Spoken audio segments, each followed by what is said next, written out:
ગુજરાત હવામાન વિભાગ આગાહી કરે છે કે આજથી ગરમી થોડી ઓછી થઈ શકે છે। આ સાથે જ માછીમારોને 19મી તારીખ દરમિયાન ન જવાની ચેતવણી આપવામાં આવી છે। ગુજરાતમાં હાલ ભારે ગરમી પડી રહી છે। હવામાન વિભાગે આગાહી કરી છે કે આજથી ગરમી થોડી ઓછી થઈ શકે છે। આ સાથે જ માછીમારોને 19મી તારીખ દરમિયાન ન જવાની ચેતવણી આપવામાં આવી છે। ત્યારે આગામી સમયમાં ગુજરાતી હવામાન વિભાગ પર અસર રાખવામાં આવશે। ઉલ્લેખનીય છે કે જારી કરાયેલા આદેશ મુજબ અમદાવાદ શહેરના તમામ પ્રાથમિક અને ઉચ્ચતર માધ્યમિક શાળાઓ બપોરે 12 વાગ્યા પછી શાળાઓમાં શૈક્ષણિક પ્રવૃત્તિ સ્થગિત કરવામાં કહેવામાં આવ્યું છે। તેને કારણે શાળાના સમયમાં પણ ફેરફાર કરવાનો આદેશ આપવામાં આવ્યો છે। દરિયાકાંઠાના વિસ્તારોમાં ગરમી અને ભેજવાળી સ્થિતિ રહેશે, એટલે કે ત્યાંનું હવામાન ગરમ અને ભેજવાળું રહેશે। માછીમારોને 19મી તારીખે ચેતવણી આપવામાં આવી છે। દરિયાકાંઠા વિસ્તારોમાં 45 થી 50 કિલોમીટર પ્રતિ કલાકની ઝડપે પવન ફૂંકાશે, જ્યારે પવનની મહત્તમ ગતિ 60 કિલોમીટર પ્રતિ કલાક સુધી પહોંચવાની શક્યતા છે। આ સાથે એવું કહેવામાં આવ્યું હતું કે પશ્ચિમી ખલેલને કારણે પવનની દિશા બદલાશે અને ઠંડા પવનો ફૂંકાશે।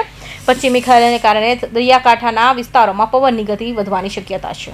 20 अप्रैल इसमें तापमान में आपका गिरावट होएगी 2 से 3 डिग्री सेंटीग्रेड तापमान डाउन होएगी।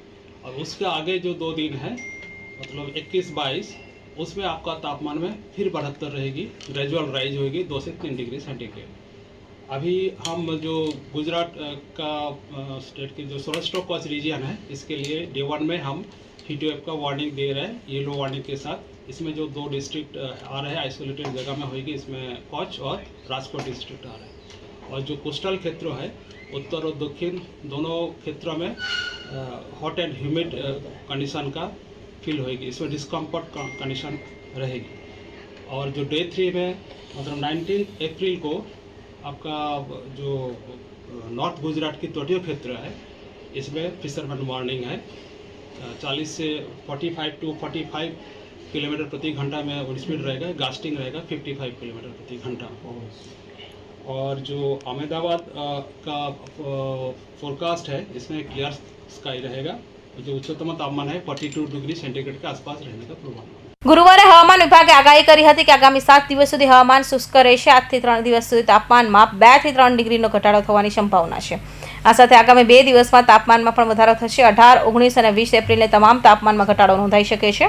આગામી 2 દિવસમાં તાપમાનમાં વધારો નોંધાઈ શકે છે। આ સમયે કોઈ ગરમીનું મોજું કે દુષ્કાળની ચેતવણી જારી કરવામાં આવી નથી।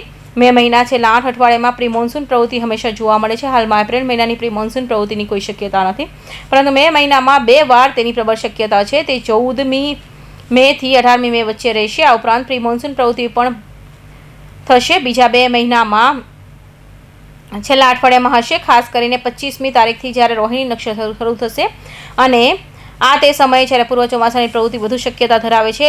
સાથે તેમણે કહ્યું કે જૂનના બીજા અઠવાડિયામાં એટલે કે 7મી અને 8મી તારીખની આસપાસ છૂટાછવાયા રીતે પૂર્વ ચોમાસાની પ્રવૃત્તિઓ થવાની સંભાવના છે। કૌશિક પટેલનો report, Hind TV news, Surat.